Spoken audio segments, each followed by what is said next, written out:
We are reading an audiobook novel, Engaged to be Married, Chapter 10, Travelogue, May 23rd. Charles wakes up 2 hours later. The aroma around him has become familiar and quite a lovely scent. It's her perfume. When he looks up, he sees Emily's sweet face nearly touching him because he's leaning on her shoulder. Emily looks at him and smiles. Charles realizes she must have had to scoot over to the seat next to him to offer her shoulder. Now Charles is more confused than ever. He figured they pretty much disliked the other enough to finally be done with each other by this leg of the trip. What's this? His mind is still in a fog. Charles can only point to himself and then back to her a couple of times. Why, what, Charlie? Why are we both still here? Well, Charlie, it would be suicide to try jumping off a moving train. Not my time to die, not just yet. Not sure about what your plans are taking you, but Charles rubs his hand over his groggy eyes. Waking to face the reality he now subscribes to, he shares an erratic thought. I hope not mine either, though I do feel like a dead man on the inside right about now. Upon hearing that, Charlie jumps out of her seat. Do not say that. Don't ever say that around me. Okay, geesh. Charles tries to calm her. I only meant to say numb. I feel numb. What made you move over here next to me? Your head was bobbing around, Charlie, like that little bobblehead doggy on a dashboard, and I didn't want you to get a crick in your neck. Oh, well then, thank you for that. He rubs his neck and realizes he doesn't have a crick in his neck. Emily starts to say something, even stammers a bit, and puts her hands on her hips, being adamant about some other point to make. Nothing comes to her mind. In an instant, she has changed her mind. I'm sorry for snapping at you. Just do not ever say things like that again, please. Again, I'm sorry. Which word should I not say precisely? You despise so much of what I do say, he smirks. Just so I'll know for future reference. Oh, I'll let you know. Charles decides it's best just to humor her. Okay then, duly noted. Emily changes the subject again,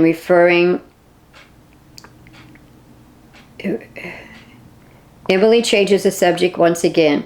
Referring to us both still being here, it just seems that people like you and me, who have gone to a great deal of effort avoiding certain other people, would obviously not wish to become involved with another complete stranger in the meantime.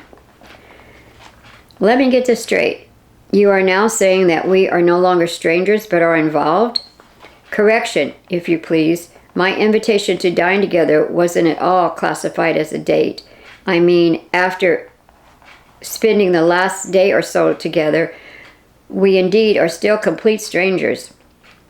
Although you know way more about me than I know about you, he then adds, I realize that with your personality and that vivid imagination that doesn't ever quit, your thoughts might bring you to the conclusion that we are involved right now, or might you actually prefer older men? Older guys as opposed to an old man like you? Sure do, she insists with a smile. Still, at one point, you are going to have to face the inevitable eventually, Charlie. We are involved right now, like it or not. This has gone way too far for us not to be involved.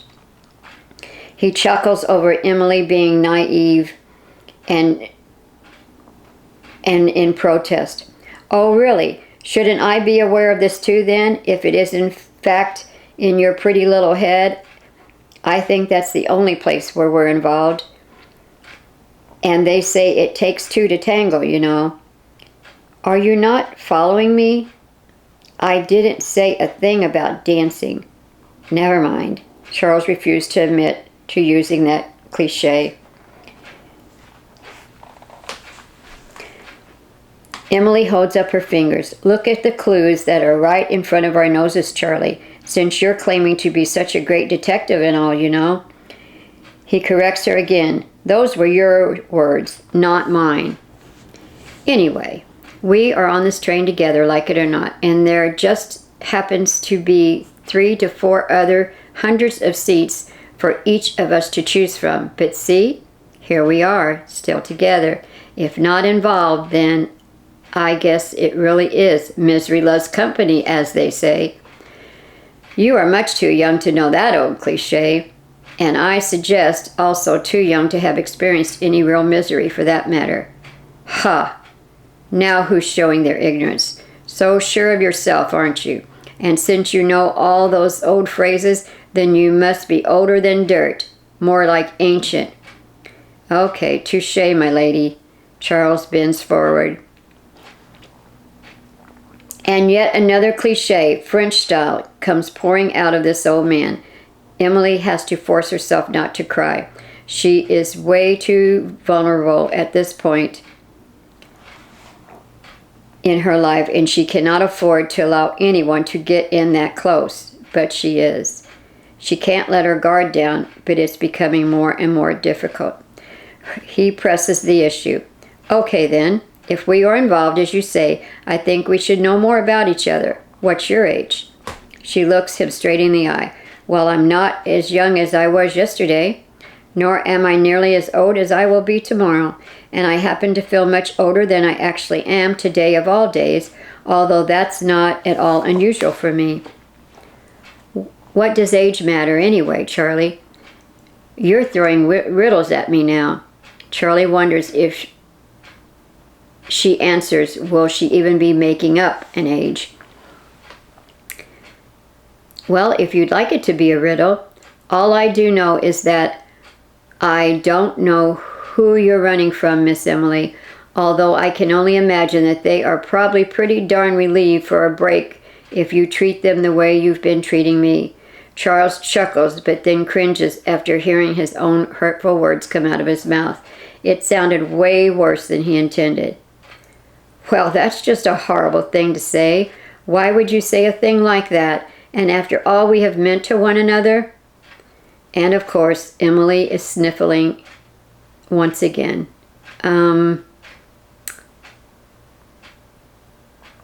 Wait, that should be her line, your jilted girlfriend, shouldn't it? Do you think she's happy to get a break from you? Emily has really dug in deep now. Charles feels he deserves the stab, yet stubbornly he doubles down. You're one perplexing little lady.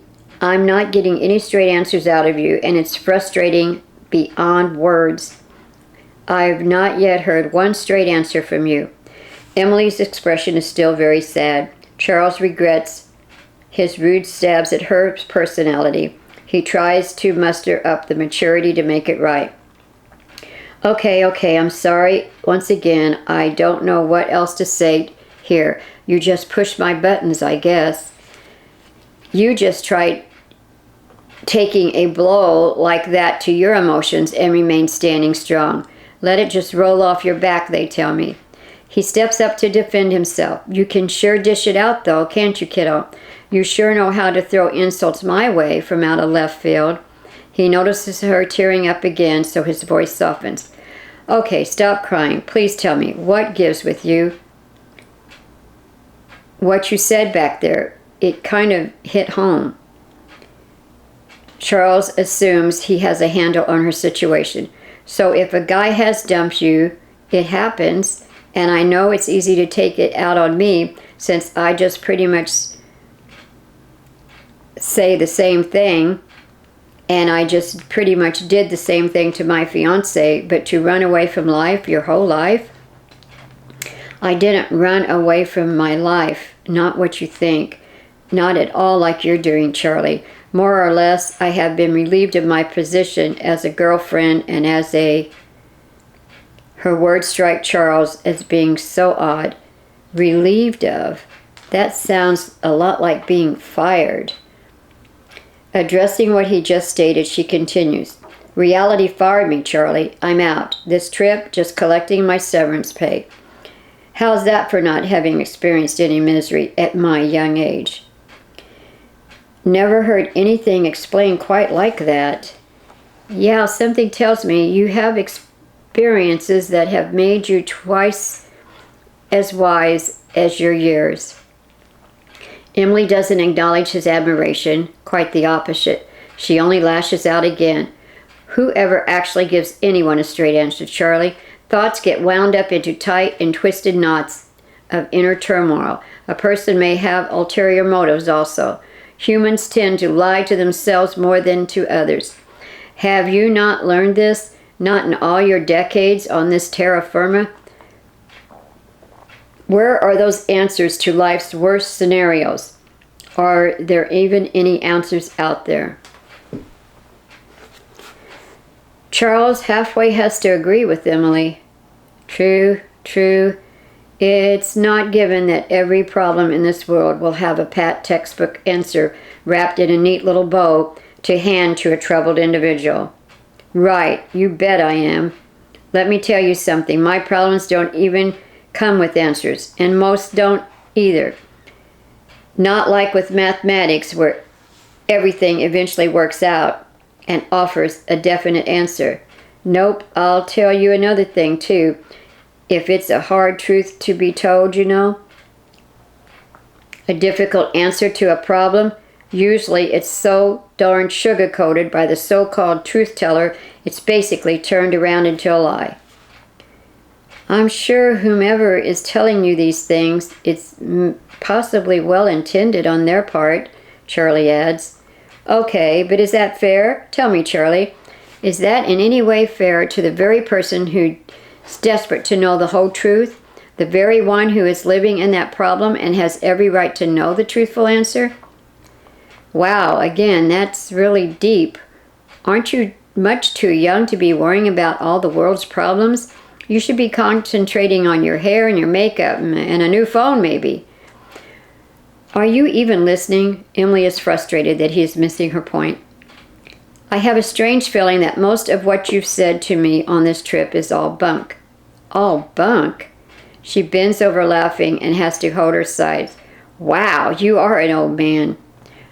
Okay, it's just another old saying. Doesn't make me that old, though. It means you've been purposely misleading me. Purposely misleading you. What? You too nice to use the word? Why don't you just come out and say it, Charlie? Don't you know that most jokes are half-truths, if not outright lies? Yes, I have unashamedly lied to you. I've messed with you, Charlie, a lot. Emily laughs at him. Charles hangs his head while thinking on her admission of guilt. He feels doubly guilty for accusing her, knowing the pot can't keep calling the kettle black. He laughs because her laugh is contagious. He laughs over using worn-out cliches to a young lady, and he laughs because it feels good to laugh. To feel free to laugh. He can't recall laughing at anything for a long while whenever he's with Lynette. He's sunk down so low in the seat, she has to scrunch down to his level to look Charles in the eye. What is it, Charlie? I popped your precious little bubble of trust in human nature? No, it's just that somehow, I don't know how, you have really messed with my conscience over and over. This trip has barely gotten off the ground, and I'm faced with myself. Okay, I have to say this.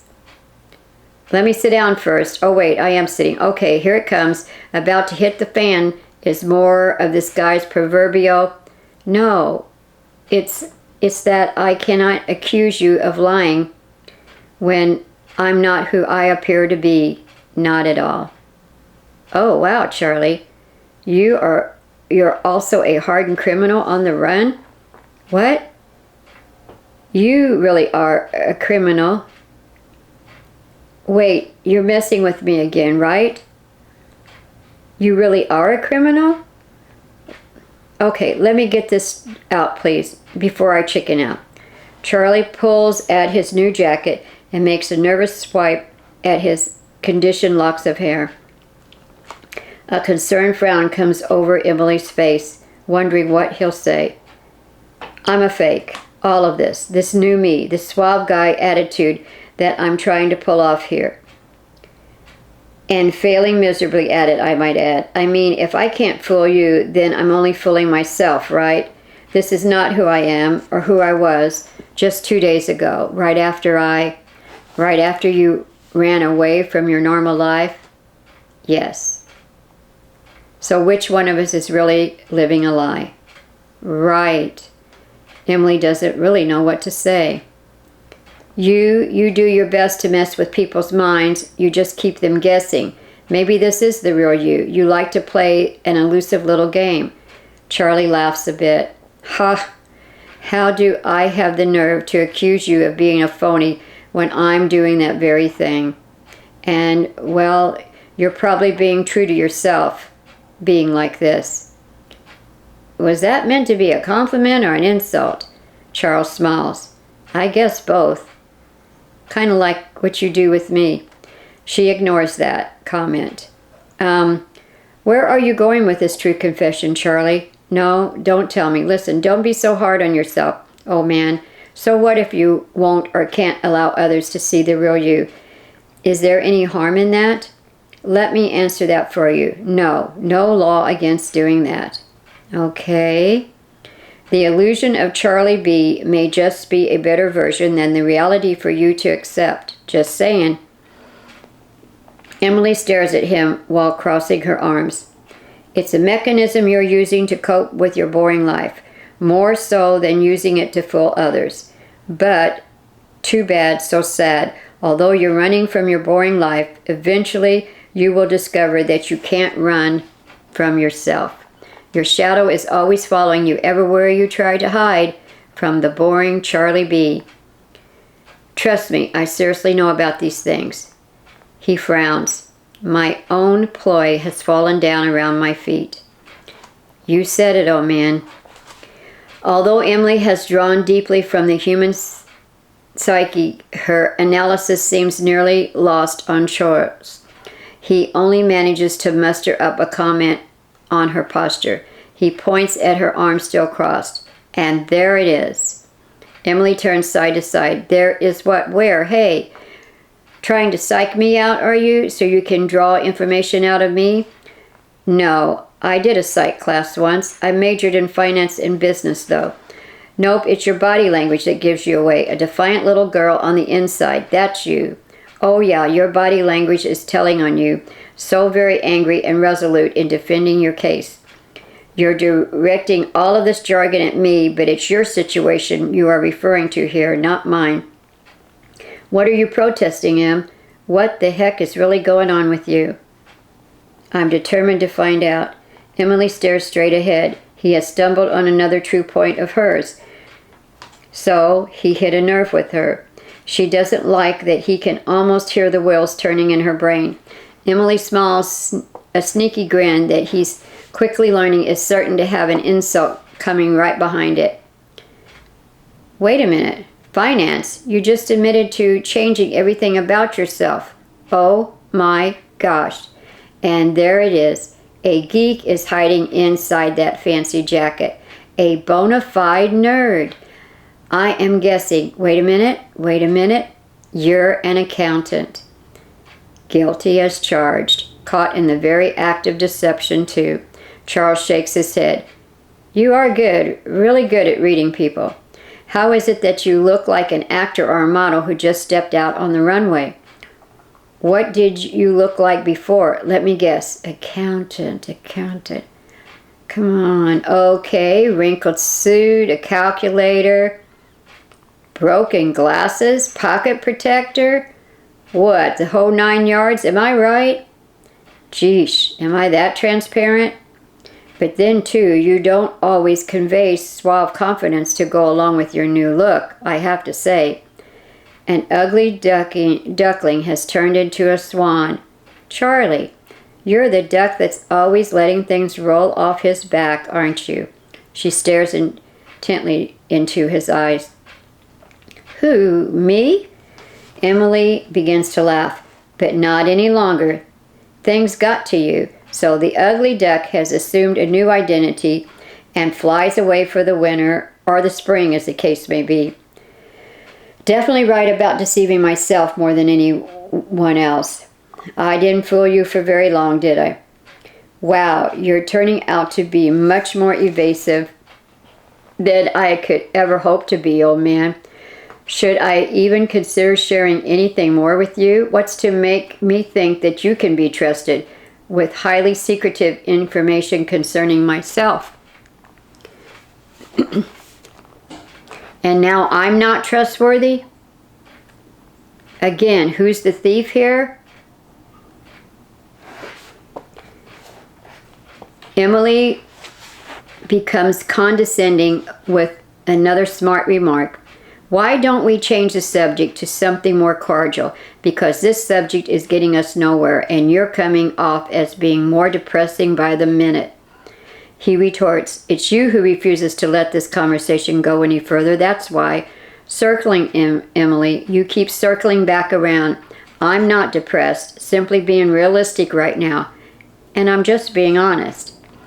The fake cool guy is living a lie, and now he said he's only being honest. Boy, that's rich.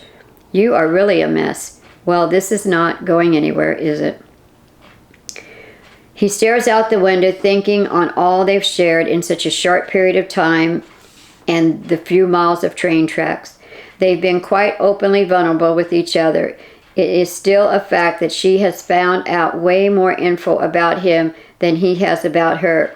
Emily has spoken quite a lot, but only in general terms concerning major issues of life, death, relationships, hardships, problems, and secrets, but not sharing personal secrets. Charles realizes he has bared his soul on one personal issue after another that is going on in his life. He has even shared some private thoughts concerning her. He has to concede women are definitely the expert at controlling the conversation. Heading topics in directions that she wants their conversations to go, Emily is proving exceptionally good at that. The great city of Denver, Colorado is their next stop. The train has begun making a wide sweeping curve on the track around a giant mountainside. An extensive corner it is, and he can see the remaining cars behind as the train almost makes a half circle. Charles tries another time to appeal to Emily to open up. She intrigues him, and he feels she owes him, since he has shared a lot of personal stuff already. Okay, in 5 hours we'll reach the next destination. Sure, we can both clam up and say no more. Or we can talk it out all night long. All that's bothering both of us. Emily frowns. You are determined, aren't you, to know my story? I suspect our reasons for getting on this train are very similar the more we get to know each other, as neither of us is heading off to Granny's house for a visit. Am I right? Maybe, just maybe, we can help one another. Geesh, we already had made a good start here, don't you think? I told you way more than I ever planned to tell anyone, especially her. So why don't I feel privileged? Yeah, most of this grand experience I plan to take with me to the... He stops and decides not to finish that old saying. After also watching the last half of the train go around the curve, Emily turns around and considers him. 1 full minute has passed. Charles isn't sure she's listening to any of his suggestions. Charles, seriously, come on. Me help you? Possibly, but you're messed up more than I am. For you to think that you can help me, that's really a laugh. She ends quite soberly. Then why aren't you laughing, Em? I don't know. I admit it does sound fascinating, and we've not been too bored with each other, not yet. All of this unexpected banter with you, old man, is lively, even bordering on somewhat entertaining. Charles grabs her cap and cocks it just so on his head. He begins to croon a tune. Strangers in the night, 2 lonely people, we were strangers in the night. What were the chances that we would even say hello? Little did we know, with passing glances, and something like that. Oh, you're so poetic. Emily actually smiles. By the way, that's a very old song. Lyrics from an old song, but a classic. It's sort of true, though.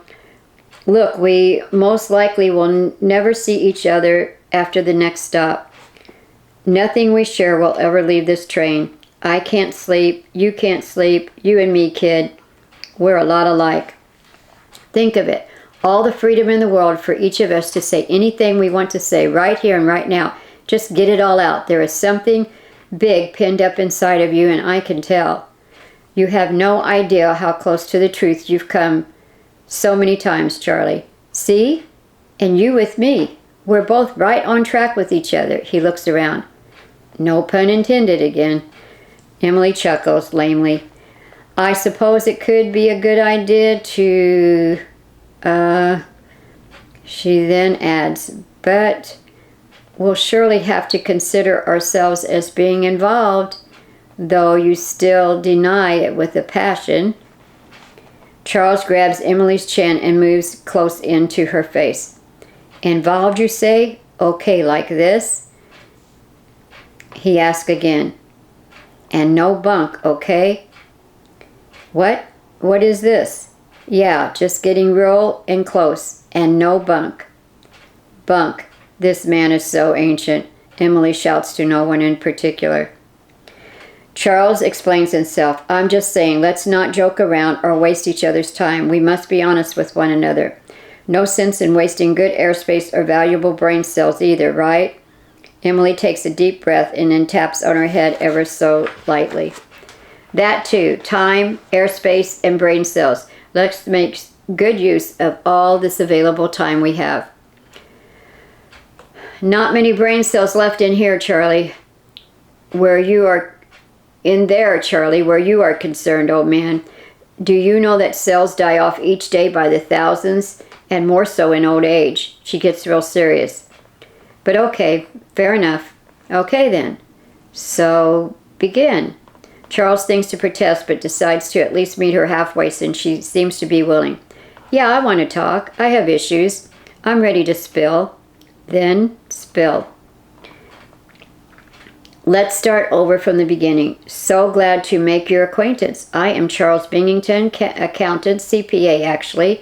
You were right on about that, by the way. Great to meet you, Miss Emily. It's okay. Let it all out. I can take it. He hardly takes a breath. You are right, you know. I'm running the other way as far as I can go for 3 whole weeks. I told you some of this before, but my life was all planned out since before college. I like playing the numbers game. Both our families highly approve of our marrying.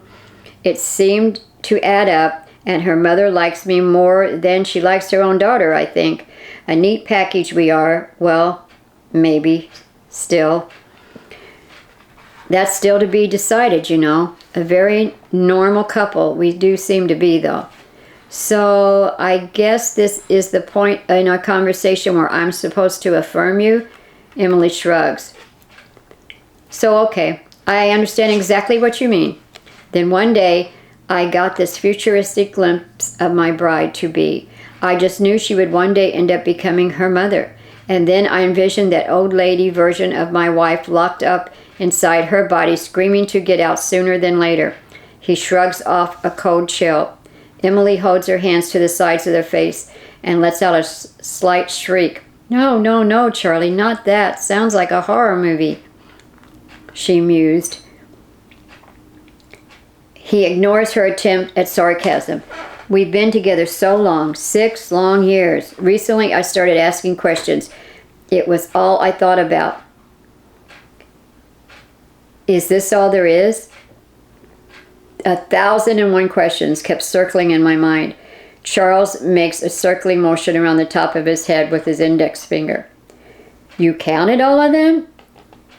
Surprisingly, no, Charles continues. Is it not getting any better from here? Will she spend all of my hard-earned money? Money has always been the most important thing to me. If I had to admit it, it has always been more important than she has. And I'm not really attracted to her. There isn't any spark in between us. It's not there with her, not for me. Oh, sorry, is that too much personal information? Oh yeah, TMI, old man. It's getting way too up close and personal in here, Charlie. Well, we agreed to be brutally honest. Besides, I thought you don't much care for me sugarcoating the truth. She defiantly crosses her arms. but says nothing. Charlie smiles and looks at Emily up and down until she's blushing. What? Emily questions. Just look at you. What a hot mess you are. But see, even like that, you can keep me guessing because you're such a mystery. There's never been any mystery with Lynette, my fiancée. Everything has been predetermined and planned out. The only mystery I've been able to have is to see how long I can keep postponing the wedding date. But with you, I can hardly hazard a guess what you're going to say or do next. I will probably be wrong about it too. What a train wreck you are, but also what a wild ride to be on. It's crazy, but it's true. He waves his hand around for emphasis. And again, no pun intended. So, you likey, Miss M? Emily slowly stands, winks at Charles provocatively, runs her hand down her very slim side and hips while swaying. Then her hands go wild all over her body. As she slowly turns around, she is looking back over her shoulder, batting her eyes at him. Gee, Sam, cut it out. Emily heartily laughs as she finishes her dance, knowing he's probably getting a little turned on by those few surprising moves. She plops down in the seat next to him like nothing that she did was in any way out of the ordinary. What was that all about? He can only shake his head and cover his eyes, and then he peeks out to see if others are looking their way. She exposes that sneaky grin of hers. I am so going to replay this sexy conversation in my head and often. So, are you coming on to me, oh man? Just dishing out more honesty here. I want you to know that in your own unique way and in a far less time than I have spent myself, not to mention the tens of hundreds that I've shelled out, you've managed to convince me how much I don't any longer want to be with her. Okay, hold the presses. Emily wildly waves her both her hands in front of him. Rewind this tape. Back the truck up, Charlie. Do not even think that you can put this matter off on my shoulders. You're so typical. Bored because life's been all planned out for you. Sure. And it is for her. Yet you, old man, have your old lady back there 6 measly years and you're bored out of your mind with the routine of doing life with her. Cannot stand normal anymore. Well, that's just life. You got it. Charles thinks a moment. And I was the one who was considered so normal and boring. But her, so perfect. Perfect trumps normal and boring any day. It seems we have gone and switched places. I always liked normal, even boring, but not any longer. And now she seems boring to me. Okay, what's the problem there? You and your girl have switched places, so what? Aren't you listening? My work has always been my priority. I never really wanted a wife or a family. But it's what you do, right? It's what you're supposed to do. What's expected of you. I didn't enjoy the social scene and much preferred working late and weekends to get out of social obligations. She eventually got it and understood and quit pushing me to attend, but I think she thinks that once we're married, she'll be dragging me around to every social event possible. And although I don't want my work every hour life anymore, I can't bear the thought of attending every country club activity under the sun. There's been a stirring in me for a while, and I need to find out who I really am and see what I really want. Gotta hand it to you, one big switch-o change-o, and you're now one wild and crazy guy, Charlie. Did you just flip out? He blurts out the root of his problem. It was all those questions in my head. I couldn't concentrate on my work any longer. Doing the couples thing, planning her best wedding possible. No, I can't do it.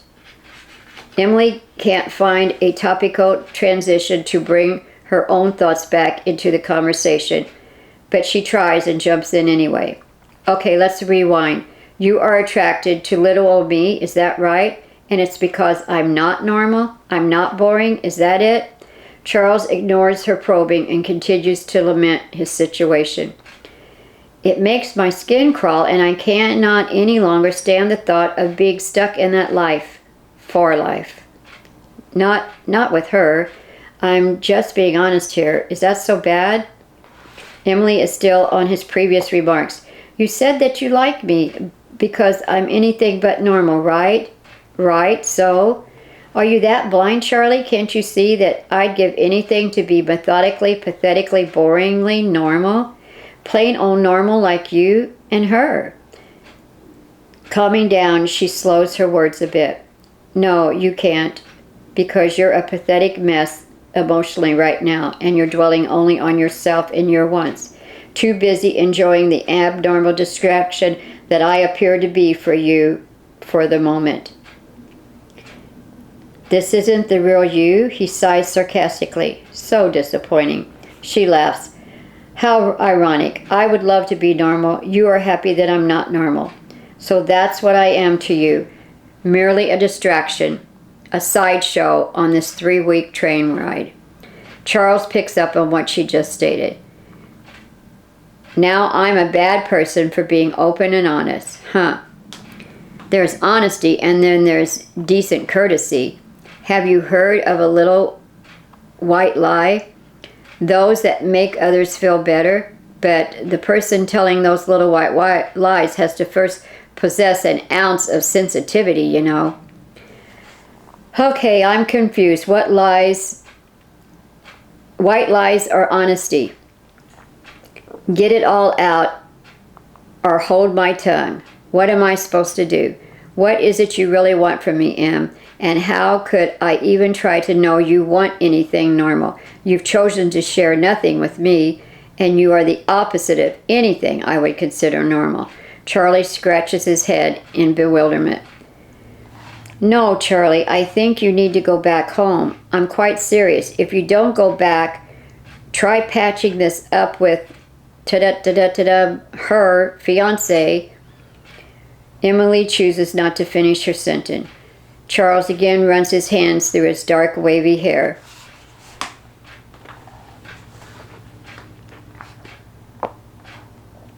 Even though Emily advised him to patch things up with his girlfriend, she wishes it was her hands messing with his hair.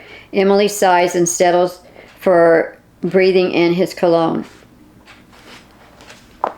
Do you really think it could be that it's me, that I should try to compromise? That feels so suffocating. Suffocating, you say? Right. Okay, let's end this little charade that you have going on inside of that pea brain of yours. You want honesty? You're getting a big dose of it right now. What are you saying? Charles isn't following her. It's you, old man. It's not her, and it's not her mother. This is all on you. Have it all figured out, have you, Em? Or just enjoying the thrill of throwing more insults at me? Simple facts of life are right under your nose if you just consider them, Charlie, old man. Most people like knowing that the future is planned out, and they actually want their relationships to continue for a very long time, regardless of subsequent dentures, hair loss, wrinkles, prune-like bodies. The whole ugly future, they want it. I heard it goes something like, and they both lived happily ever after. Another old saying. Surely you must have heard of that one. Charles waves his hand in front of her. It's not for me. Not anymore. I jumped off of that ride. I jumped onto this ride, and just in time, I think. Emily doesn't respond. She just sits and stares at him like she's the one he has jilted, like a poor deer looking into the headlights of oncoming disaster. Charles decides to clam up too. Silently, each begins to regroup their thoughts during several more miles of track. He checks his cell phone, surprised to see that Lynette hasn't continued bombarding his texts with emails. Emily watches him and sees his bewildered face when he notices there are no messages. She smirks but says nothing. She's at war inside, fighting the urge to give in and enjoy every moment of this train ride with Charles, but knowing she probably should just walk away. This is the end of chapter 10 of Engaged to be Married.